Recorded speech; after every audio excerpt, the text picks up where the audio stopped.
Assalamualaikum warahmatullahi wabarakatuh. Saya Arif Tanggara dengan NPM 257825051 dari kelas 2B, Teknologi Rekayasa Internet. Oke, di sini saya akan melakukan perbaikan untuk tugas sistem operasi, yang dimana di sini untuk tugasnya sendiri yaitu menjelaskan pada final chapter atau di tugas final ya. Oke, di sini untuk saya menggunakan laptop dari siapa ya? Dikarenakan laptop saya tidak bisa.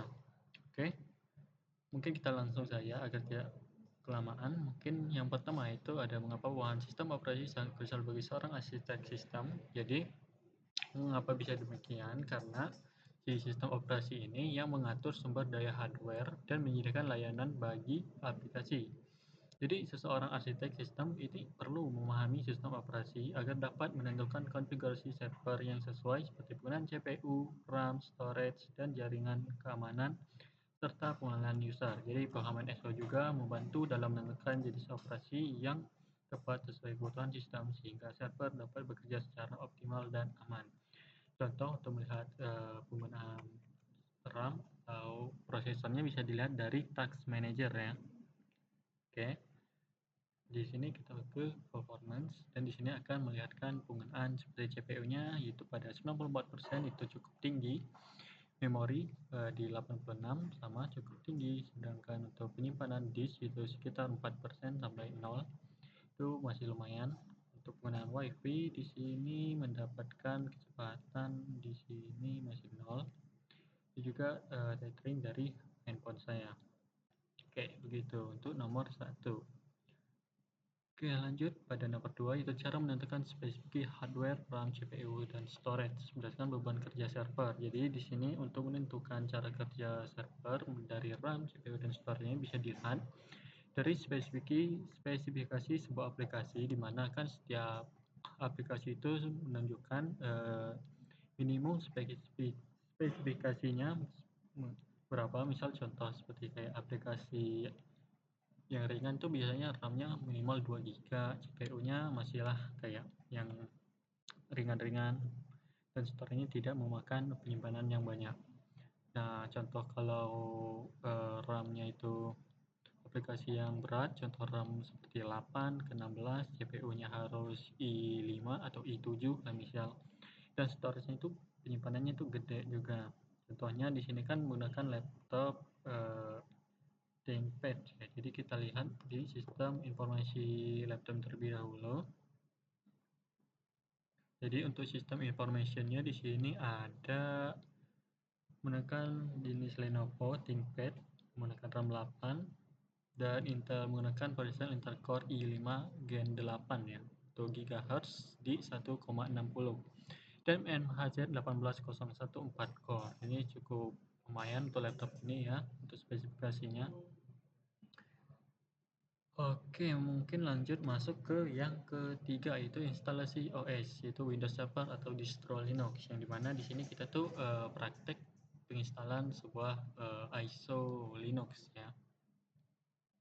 Oke, di sini cara penginstalannya itu cukup mudah ya. Di sini hanya kita klik new, misal new, lalu kita beri nama apa gitu, Debian 12 misal. Ini kita isi dengan ISO Linux gitu. Lalu di sini kita atur juga untuk passwordnya apa, misal di sini 23 Debian. Oke, lalu di sini mengatur kayak hard disknya berapa, RAM, penggunaan RAM berapa gitu. Lalu kita finish dan kita langsung start, itu otomatis start nanti. Jadi di nanti itu kita kayak diarahin kayak milih milih apa ya, kayak lokasi, penggunaan lokasi, bahasa, keyboardnya jenis apa gitu, mungkin itu. Karena di sini kan cukup lama nih kayak penginstalan Debian-nya, jadi kita skip saja. Mungkin saya bisa dijelaskan tentang di situ juga ya. Dan untuk Linux sendiri itu harus dilihat dari ISO-nya itu minimal spesifikasinya harus berapa. Di sini saya alasan menggunakan Debian karena Debian ini cukup ringan, karena hanya minimal 2 GB RAM. Oke, begitu. Oke, masuk yang keempat, yaitu ada full backup. Masuk yang keempat ya, yaitu tentang perbedaan implementasi antara full, incremental, dan diverted backup.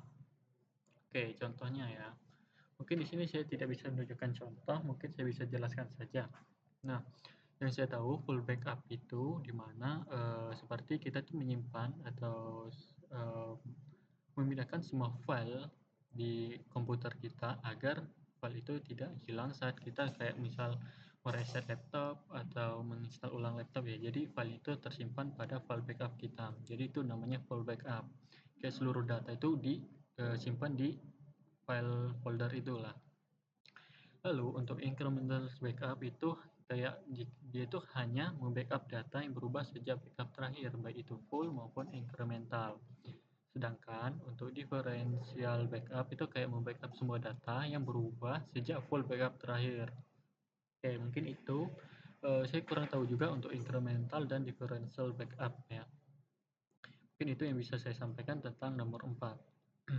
Oke, kita lihat dulu di sini apakah berjalan. Oke, sudah ya. Oke, masuk ke nomor 6. Di sini penggunaan akun root administrator versus standar user. Oke, di sini kita itu kalau tidak salah ya, root root atau administrator itu kita tuh masuk login atau jadi sebuah dalam mode root gitu. Mode root. Jadi kita tuh punya akses penuh. Kita bisa disebut admin, bisa mengakses semua file atau password bisa kita akses gitu. Sedangkan untuk standar user seperti dianggap kita sebagai klien, hanya terbatas untuk penggunaan file-file. Jadi tidak bisa asal pakai untuk standar user. Oke, untuk contohnya sendiri mungkin contohnya itu oke.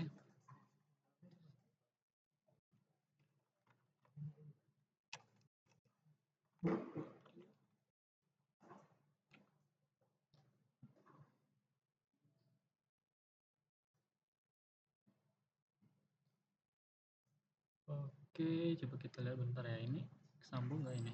Soalnya takutnya nanti warna hitam dia.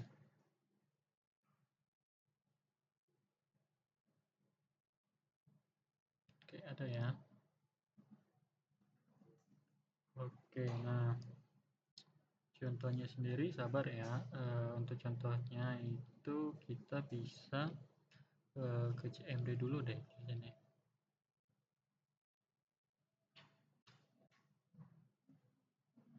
Ke terminal ya namanya.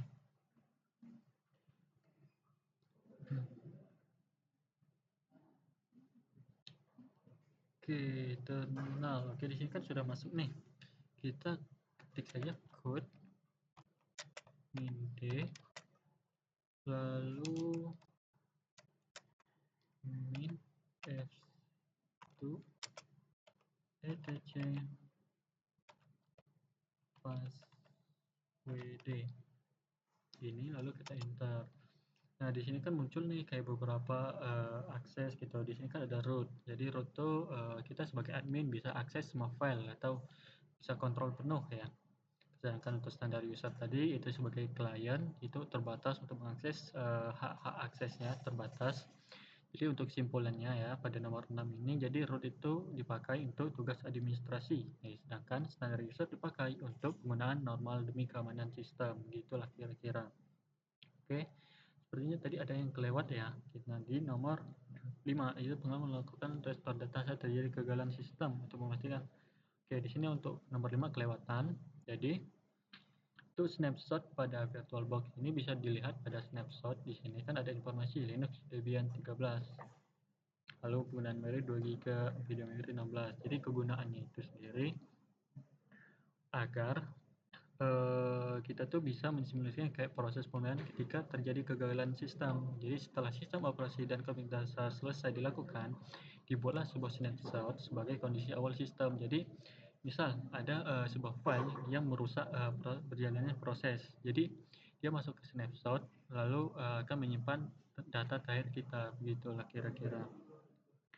Jadi intinya tuh snapshot VirtualBox itu berbeda dengan backup data biasa. Jadi snapshot itu lebih cocok untuk mengenali kondisi VM ke titik waktu tertentu, sedangkan backup itu digunakan untuk perlindungan data jangka panjang. Oke, begitulah. Jadi intinya snapshot VirtualBox lebih cocok untuk menggambarkan kondisi di mana proses masih berjalan dengan normal ya. Itu, oke. Nomor 6 tadi udah, sedang lanjut pada nomor 7 yaitu implementasi hak akses pada folder dan file. Jadi kita menggunakan metode chmod di Linux atau security tab di Windows. Jadi mungkin di sini saya akan menggunakan security tab ya pada Windows. Mungkin saya akan jelaskan sedikit di sini. Jadi kan di sini kan ada contoh menggunakan chmod ya. Jadi chmod itu digunakan untuk mengatur permission file, sedangkan chown digunakan untuk mengubah file atau folder. Nah, sedangkan pada Windows ini bisa kita terapkan. Contohnya kayak misal deh, kita langsung masuk aja di sini ya. Di mana ya? Kita cari di Oke, di dokumen. Nah, di sini nih, kita klik kanan, misal foldernya bebas bisa aja sih. Terus ke properties, lalu ke security. Nah, di sini kan terlihat nih permission for system. Jadi kita itu bisa mengakses full control, bisa dimodifikasi, read dan bisa dieksekusi. Lalu di sini bisa dibaca saja bisa, ditulis juga bisa. Di sini centang-centang allow. Kalau DNI ini misal di full control ada DNI-nya ada nih, berarti kita tidak bisa untuk mengontrol penuh, berarti gitulah contohnya. Oke, jadi penyerapannya itu bertujuan kayak agar data tidak dapat diakses atau diubah oleh pengguna yang tidak memiliki wewenang. Jadi agar data itu aman lah, contohnya bisa aman. Oke, masuk ke 8 yaitu implementasi password yang kuat atau penggunaan multifaktor authentication MFA. Jadi di mana keamanan akun dapat ditingkatkan dengan menggunakan password yang kuat. Jadi minimal untuk password yang kuat itu minimal 8 karakter atau 12 karakter. Jadi passwordnya itu sebaiknya kita tuh punya kombinasi ya, kayak huruf besar, huruf kecil, angka, dan karakter khusus, serta tidak menggunakan informasi yang mudah ditebak seperti contohnya yang sedang viral sekarang kan kayak tanggal lahir dibikin password itu bisa saja kayak di ketahuan passwordnya. Lalu untuk penjelasan tentang multifaktor authentication yaitu membutuhkan faktor tambahan setelah password, misalnya kode verifikasi dari aplikasi autenticator. Dengan demikian, apabila password diketahui orang lain, akun masih memiliki lapisan keamanan tambahan. Jadi contohnya untuk pada Linux ini sendiri ini ada beberapa yang saya tahu itu misal ya kita buka Linux. Kita bisa untuk mengubah password, contoh passwd gini aja. Nah, lalu kita masukin nih password yang mau kita masukin 12 lah misal.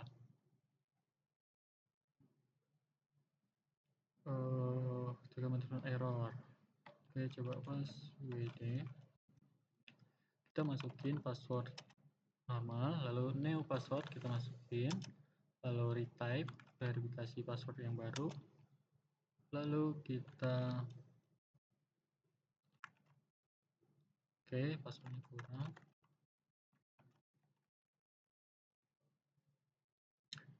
Mungkin itulah kira-kira. Jadi untuk mengatur password bisa diubah menggunakan passwd, lalu current password kita masukkan password bawaan kita, lalu kita masuk new password, kita masukin password baru kita yang kita inginkan. Sarankan yang kuat ya, memiliki kombinasi, lalu retype itu untuk verifikasi password. Lalu jika berhasil dia akan password update successful gitu. Oke. Dan password berhasil kita ubah. Itulah kira-kira yang bisa saya jelaskan. Oke, masuk nomor 9 itu pengalaman melakukan update patch rutin dan konfigurasi role firewall menutup port yang tidak digunakan. Oke, untuk ini kita tuh kayak melihat update rutin. Mungkin kita contoh pada Windows update ya, Windows update. Cek for update. Jadi kelihatan nih kita terakhir ngecek dulu kapan.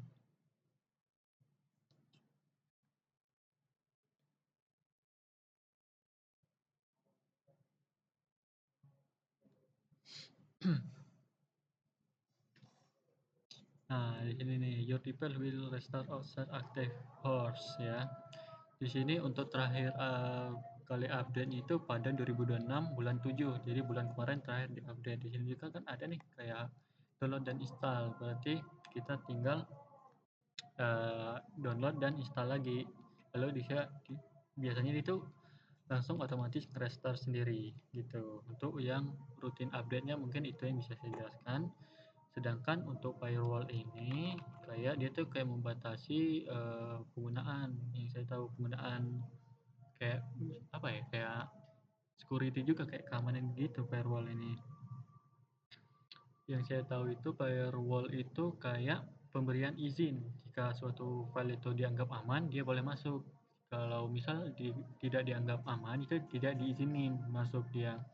Jadi contoh intinya itu kayak firewall itu seperti satpam yang menentukan koneksi mana yang boleh masuk, keluar, dan mana yang ditolak. Jadi ya itu kayak misal dia itu bisa ngeblokir akses atau menutup port, lalu mengizinkan port tertentu yang memang diperlukan, lalu yang terakhir itu bisa melindungi server. Jadi artinya koneksi TCP juga bisa melalui port 22 diizinkan, sedangkan koneksi lain bisa dibatasi sesuai aturan firewall. Jadi intinya firewall juga bisa ada aturannya sendiri. Oke, untuk kesimpulan, firewall ini digunakan untuk mengontrol akses jaringan agar server lebih aman, gitu. Oke, lanjut terakhir. Oke, ini sudah terakhir ya. Oke, mungkin itu saja video perbaikan dari saya. Jika ada kata yang salah, saya mohon maaf. Saya Eri. Wassalamualaikum warahmatullahi wabarakatuh.